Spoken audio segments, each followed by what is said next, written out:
के। अमित जी, आपका ट्रेड क्या पिक कर रहे हैं इस वक्त? जी, good afternoon Viren ji, good afternoon Shreya ji, everybody on the panel and good afternoon to all the viewers. Viren ji, मेरा इस समय का ट्रेड रहेगा एबीबी। एबीबी का स्ट्रक्चर काफी पॉजिटिव है, यहाँ पे रिलेटिव स्ट्रेंथ काफी स्ट्रांग है।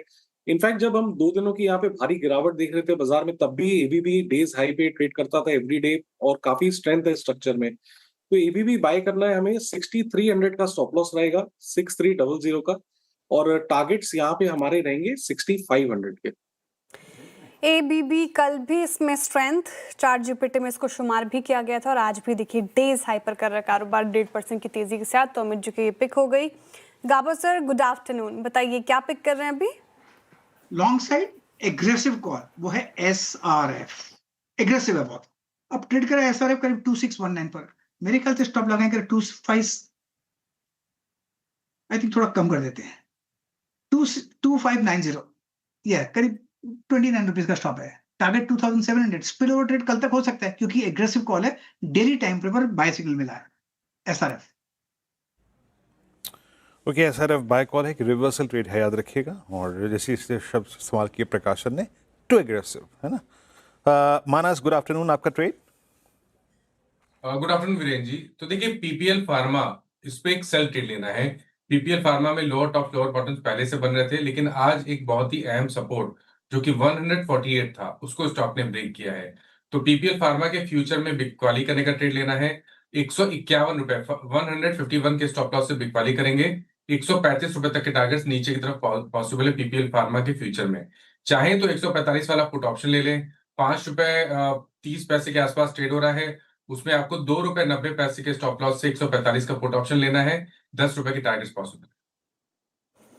ओके, पिरामल फार्मा मानस जी की यहाँ पर ये पिक होगी। बिकवाली कराई तो 2 बाई साइड की ट्रेड और अभी तक 1 सेल साइड की ट्रेड आ चुकी है। अरुण कुमार मंत्री जी, गुड आफ्टरनून, बताइए आप क्या पिक कर रहे हैं?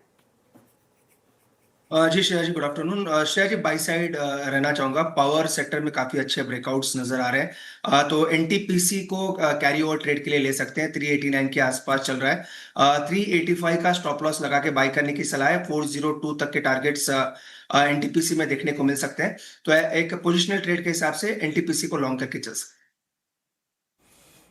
कि एनटीपीसी आपका बाय ट्रेड है। वाकई आज पावर में काफ़ी अच्छी खासी स्ट्रेंथ है। Look at Nifty now. अभी मेरी बात हुई थी मात्र 760, 745 पे, 50 पे 704 आ गया। 50 पॉइंट और सिंक हो गया उसके बाद। तो प्रेशर है बाजार में। चलिए इस बीच रुचित ये सचिन जी से ट्रेड बात करते हैं। सचिन, क्या पिक कर रहे हैं आप? Good afternoon Rosy, good afternoon to all the panelists. यहाँ पर मुझे लग रहा है मेटल्स में रिलेटिव आउट परफॉर्मेंस बरकरार है। वहां पर कहीं जाकर स्टडी परफॉर्मेंस है, स्टडी ट्रेंड है। तो Jindal steel and power, Jindal steel का फ्यूचर्स मुझे लग रहा है यहाँ पर खरीदना चाहिए। 1224 के आसपास फिलहाल ये ट्रेंड कर रहा है। थोड़ा सा अगर डिक्लाइन होता भी है तो मुझे लग रहा है 1220 के आसपास आइडियल लेवल है जहां पर फ्रेश लॉन्ग पोजीशंस डिप्लॉय करनी चाहिए। एक काफी स्ट्रॉन्ग मोमेंटम है, तो मुझे लग रहा है मोमेंटम के लिहाज से स्टॉप लॉस आपको 1208 पे लगाना है ऑन क्लोजिंग बेसिस। एंड अगले कुछ दिनों में मुझे लग रहा है 1255 तक का एक एक्सटेंडेड स्विंग नजर आ सकता है। सो खरीदारी करनी है जिंदल स्टील के फ्यूचर्स में। बाय ऑन डिप्स की स्ट्रैटेजी जिंदल स्टील के फ्यूचर्स में करने की राय सचिन जी की तरफ से हो गए। मेटल्स पैक में अगर आप देखें तो स्ट्रेंथ फिलहाल देखने को मिल रही है। टेक्निकल कॉल्स पूरे हो गए हैं। एक रिकैप फटाफट से ताकि आप टारगेट और स्टॉप लॉस देख पाएं। अमित जी ने एबीबी इंडिया चुना, खरीदारी की राय इन स्तरों पर 6500 के टारगेट है, 6300 का स्टॉप लॉस लगाना है। गाबा सर कह रहे हैं कि एसआरएफ अग्रेसिव कॉल है, लेकिन यहाँ पर देख सकते हैं आप खरीदारी करके 2700 के टारगेट है, 2590 का स्टॉप लॉस। मानस जी कह रहे हैं कि पीपीएल फार्मा सेल कीजिए और यहाँ पर बिकवाली की राय उनकी तरफ से। अच्छा, एक ही सेल कॉल अभी तक फिलहाल आई है, तो 135 के नीचे की टारगेट, 151 का लगाना है स्टॉप लॉस। अरुण कुमार जी कह रहे हैं कि पार स्टॉक्स में पार है तो एनटीपीसी यहाँ पर खरीदारी कीजिए। अच्छे खासे टारगेट की 402 का टारगेट प्राइस आया है और 385 का स्टॉप लॉस लगाना है। और सचिन जी ने अभी अभी जिंदल स्टील चुना है जहाँ पर खरीदारी की राय उनकी तरफ से। टारगेट आएंगे आपकी स्क्रीन पर, 1255 के टारगेट हैं, 1208 का लगाना है स्टॉप लॉस। लेकिन आपका इन्वेस्टमेंट आइडिया क्या हो इस मार्केट में, वो समझ लेते हैं आशीष चित्रमोता जी से। आशीष जी, गुड आफ्टरनून, स्वागत है आपका कार्यक्रम में। बताइए सर आपका टेक्नो फंड आइडिया।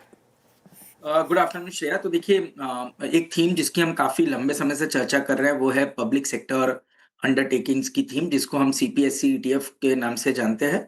हमने इसकी पहले भी चर्चा की और हमें लगता है कि जिस तरह का अब एक एनवायरनमेंट बन रहा है जहां हम बात कर रहे हैं कि एनटीपीसी के अंदर में एक री रेटिंग हमें होते हुए नजर आ रही है, पावर ग्रिड के अंदर में एक री रेटिंग नजर आ रही है, और जिस तरह से पावर की जो डिमांड है वो बहुत ही जबरदस्त बढ़ती हुई नजर आ रही है, क्योंकि जो हीट वेव्स हमें देखने को नजर आ रहे हैं, इसके चलते पावर डिमांड जो है वो काफी जबरदस्त देखने को नजर आ रही है।